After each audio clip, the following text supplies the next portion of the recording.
Alright class, I'm putting 10.4 and 10.5 together, so this is the last day of notes for this unit. We're going to talk about area of a triangle and some application problems where you have word problems. So first thing you need to know is there are two area formulas. The first and easier one is that area is equal to 1/2 b times c times the sine of a. Now, you can have any iteration of this, so it doesn't matter what letters you have. It's basically saying you have two sides and the angle between it. So 1/2 AB sine C and 1/2 AC sine B. These are all useful when you have an SAS triangle. The other formula that you're going to use is when you have a side-side-side triangle. So when you have three sides of a triangle, you can find the area by first finding the semi-perimeter. So first, actually, I'm going to just write the area formula. So the area formula is the square root of S times S minus A times S minus B times S minus C. And then you're wondering what S is. Well, S is called the semi-perimeter, and that just means it's half of the perimeter. So if the three sides of a triangle are A plus B plus C, you have to take half of that. Okay, so first find out what the perimeter is, take half of it, and then plug that into your area formula. So those are our two formulas. You will be getting those. So let's take a look at two examples that have these. The first one is an SAS triangle because we have side, angle, side. We basically have little a here, little c here, and big B. So we would just say area equals 1/2 little a, little c, the sine of B. And then you just type it in. And you get 2.83 square units. And that's it. Basically, this formula is like your normal area of a triangle formula. If you remember 1/2 base times height, we do that when we have a 90-degree angle. The height is 90. Well, what is the sine of 90? You guys should know the sine of 90 is 1. So it's basically using the same formula, but getting rid of the sine of 90. Alright, here we do not have any angles, but we have three sides. So the first thing I need to do is find S. What is half of the perimeter?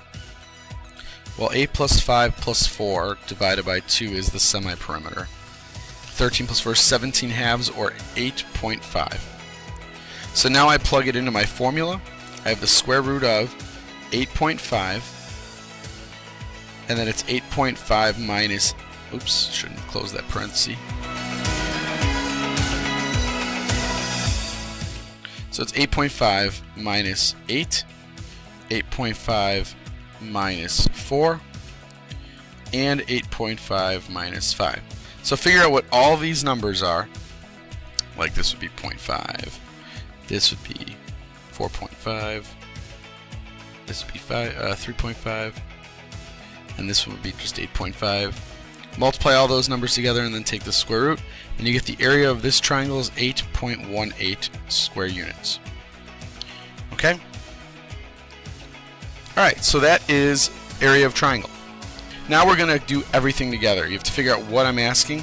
Remember, before we begin this, I'm going to just write over to the side. We use SOHCAHTOA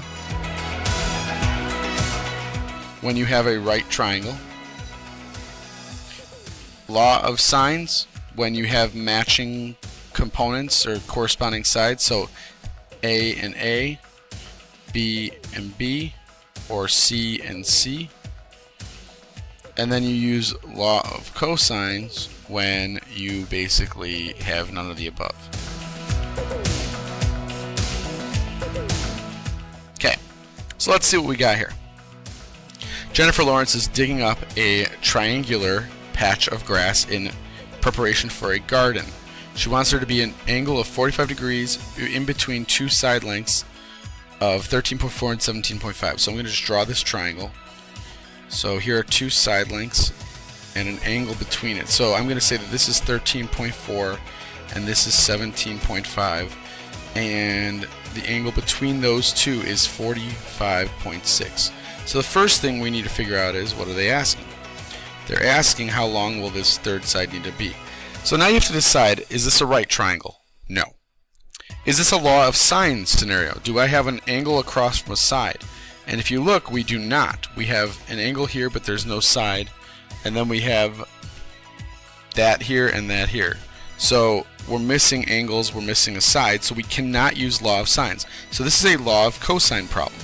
And we're looking for this side. So that's what we're going to set it up as. We're going to say x squared on this side using law of cosines equals a squared, so 13.4 squared plus 17.5 squared minus 2 times 13.4 times 17.5. And since it's law of cosines, cosine of 45.6. When you type this in, you get x squared is about 157.67, and that means we get x is 12.6. That's how big the third side would be. Alright, and then we're done with that problem. We're moving on. So I'm not telling you to solve the whole triangle.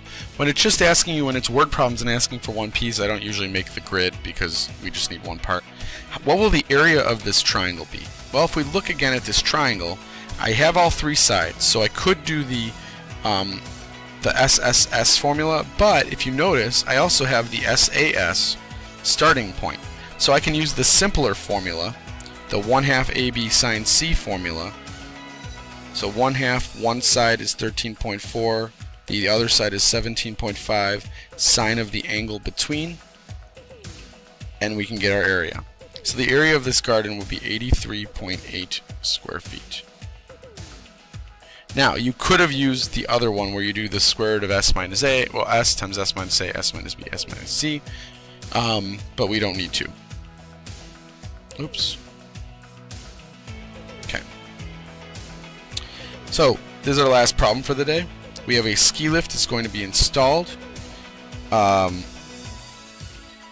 So, if a surveyor, the angle of elevation for the lift should be 32 degrees. So this is the lift right here, where they say lift. If a surveyor walks a distance of 550 feet away and calculates a new angle of elevation, they find it to be 27 degrees. It says find the length of the ski lift.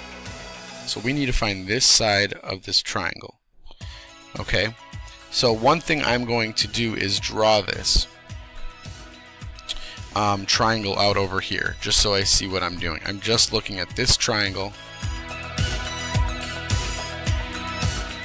Okay, this is 550. I know that this is 27 degrees. I'm looking for this lift. I can also get the other angles. This is the thing that you have to be careful of, because you need to do this first. If this is 32, you know what this angle is, because these two have to add up to 180 because it's a straight line. So this then has to be 148. And then if that's 148 and that's 27, you give 175, which means this is just 5 degrees up here. So you can get all the angles of this triangle, and then if you notice, we have a side and an angle matching, which means we can use law of sines to find the size, the length of the ski lift. So I'm going to do that here. I'm going to say sine of 5 degrees over 550. Sorry, my S's and 5s look similar. Equals, I want L, which is across from 27. Okay.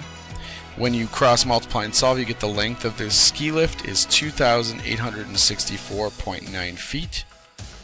And there we go. So that's that. Then it says, what is the vertical height of the ski lift? Basically, how high is the mountain that you're getting to the top of? So now we're going to draw a right triangle and do this. So when I draw this down here, I kind of left a lot of space here. Here's my new triangle. This is the 32 degrees. This is the lift, which we found was 2864.9. And this is the height. Actually, I'm going to make it dashed. because it's not really there. Okay, so this becomes a SOHCAHTOA problem because height means perpendicular. So I'm going to do SOHCAHTOA, so the sine of 32, and I knew it was sine because it's opposite. I want the opposite and I have the hypotenuse, and that would be sine. So I say h over 2864.9. So when you multiply 32 times that, sine of 32 times that number, you get that the height of the ski lift is 1,518.2 feet. Okay, so just some extra application problems to work with. So, alright, so that is the unit. You guys should be working still on your group projects, and that is it. This should lead us to spring break. I will talk to you guys later.